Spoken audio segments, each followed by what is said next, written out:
Oke,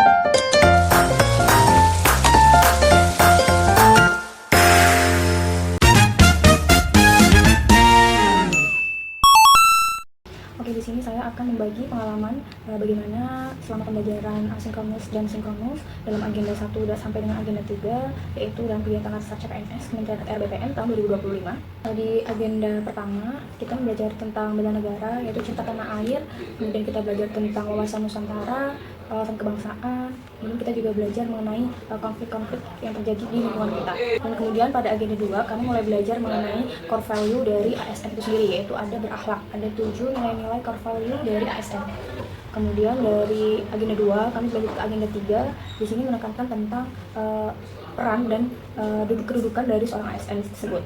Nah, dari peran dan kedudukan ASN tersebut, kami bisa meletakkan posisi kami sebagai seorang ASN.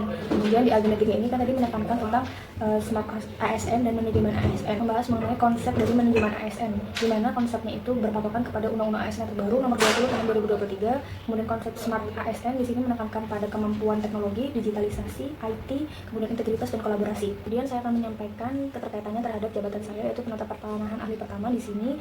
Dari sisi pertama pelayanan publik. Dari pelayanan publik di sini bahan ajarnya itu atau hikmah ajarnya itu kita sebagai ASN jadi lebih mengutamakan kepentingan masyarakat, yaitu untuk bagaimana kita caranya untuk melayani tanpa ada diskriminasi.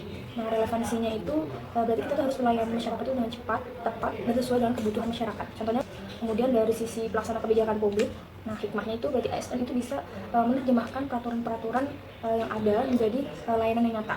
Dan misalkan adanya kebijakan RBPN itu terkait RT/RW, kemudian ada LP2D, kemudian adanya pendaftaran tanah yaitu PTSL. Misalkan dari sisi Perkap dan Pemersatu Bangsa, nah hikmahnya itu ASN itu bisa lebih menjaga netralitas, keadilan, dan integritas.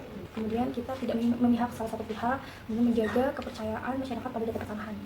Kemudian dari sisi profesional dan kompeten, itu hikmah yang bisa saya peroleh itu adalah ASN harus meningkatkan kemampuan sebagai seorang ASN. Kemudian kita harus beretika dan beradaptif terhadap teknologi yang ada. Kemudian dari sisi teladan berakhlak atau tadi core value ASN berakhlak, secara teknis kita bakal melihat hasilnya secara terukur. Yang bisa saya peroleh dari seluruh pembelajaran agenda 1 dan agenda sampai agenda 3, ini adalah kita tuh jadi lebih memahami bahwa ASN ini bukan hanya pelaksana teknis saja, tapi juga agen dari perubahan dari birokrasi tersebut. Kemudian kita juga bisa mampu menghubungkan antara teori manajemen ASN dengan smart ASN. Kita jadi terbiasa untuk blended learning, yaitu menggabungkan antara sinkronus dengan asinkronus yang menuntut kita untuk bersikap disiplin, kemudian mengedepankan kemandirian, kemudian juga kita lebih terbuka terhadap teknologi-teknologi yang ada. Sekian dari saya, mohon maaf apabila ada kekurangan dan salah ucap. Terima kasih. Assalamualaikum warahmatullahi wabarakatuh.